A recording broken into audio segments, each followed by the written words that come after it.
பெரிய பசுமையான காட்டில் குட்டி என்ற ஒரு துணிச்சலான முயல் வாழ்ந்து வந்தது.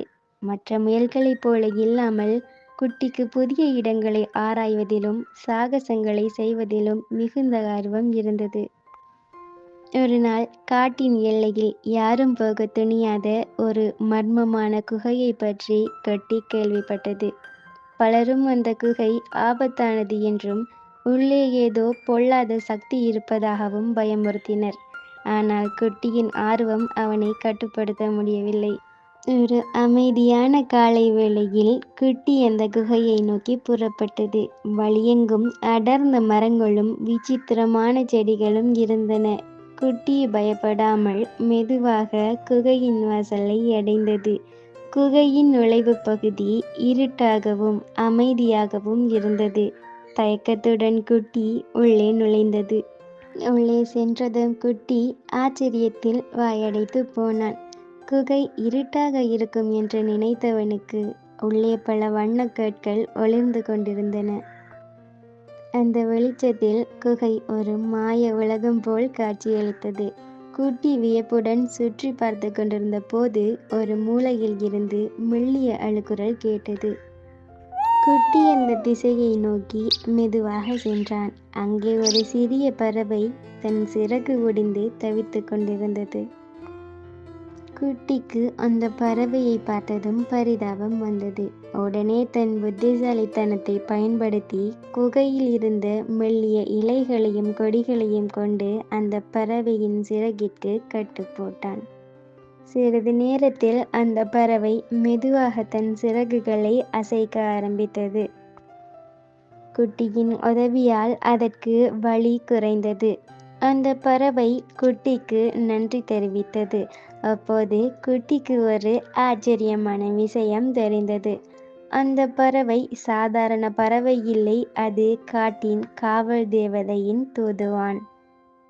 அந்த பறவை குட்டியின் கருணையையும் தைரியத்தையும் பற்றி காவல் தேவதையிடம் சொல்லப்போவதாக கூறியது.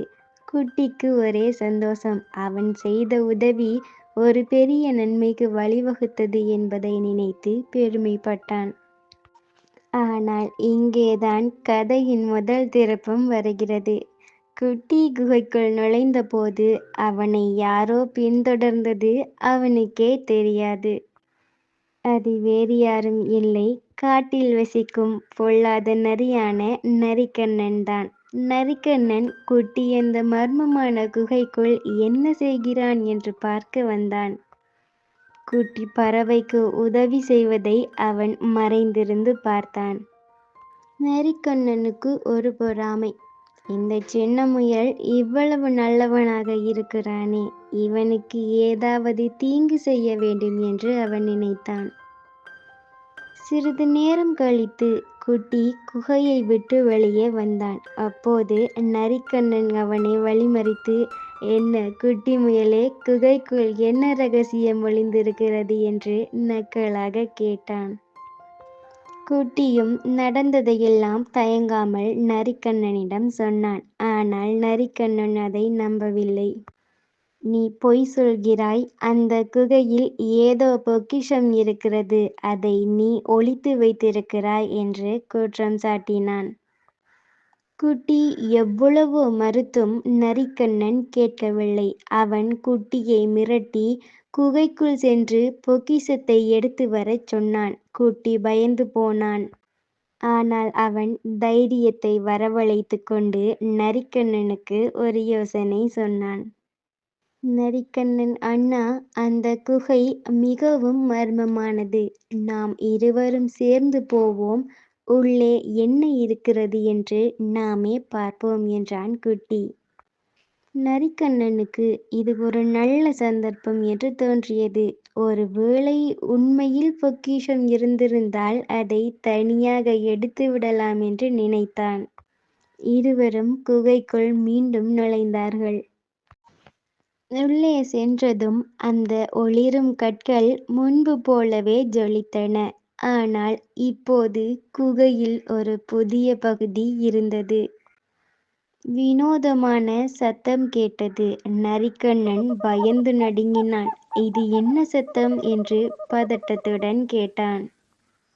குட்டி அமைதியாக அந்த சத்தம் வந்த திசையை நோக்கி நடந்தான். அங்கே ஒரு பெரிய ஆந்தை தன் கூட்டை கட்டிக்கொண்டிருந்தது. அது தன் குஞ்சுகளுக்காக மெல்லிய கிளைகளை உடைத்து போட்டு கொண்டிருந்தது. அந்த சத்தம்தான் நரிக்கண்ணனை பயமுறுத்தியது. நரிக்கண்ணனுக்கு ஏமாற்றமாக இருந்தது.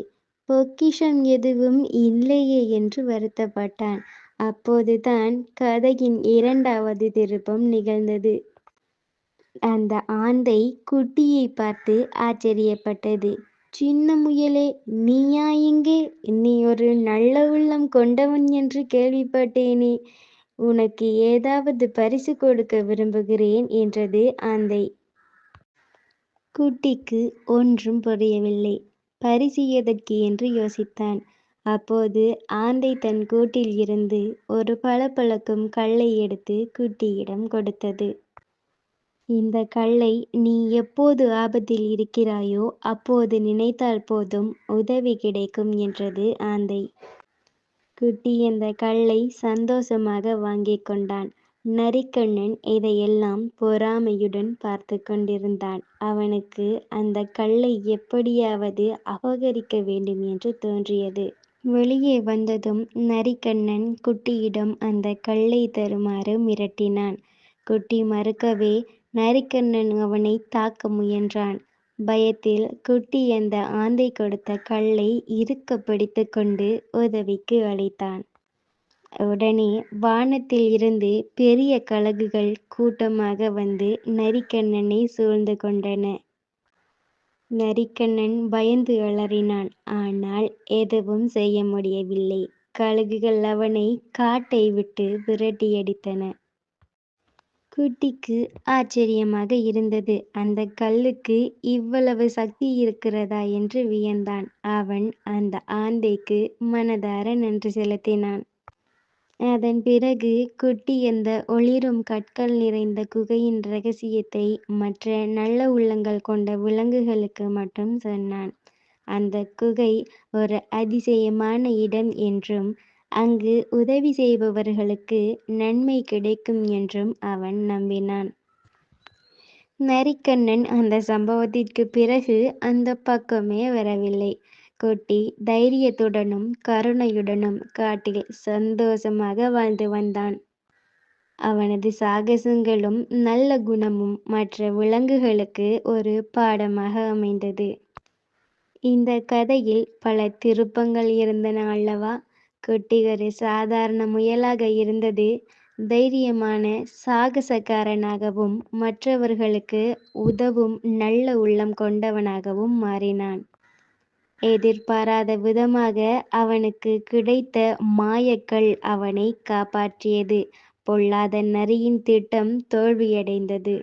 மேலும் இந்த மாதிரி ஸ்டோரிஸ் கேட்கணுமா? அப்போ நம்ம கிட்ஸ் சேனல் 2 சப்ஸ்கிரைப் பண்ணிக்கோங்க.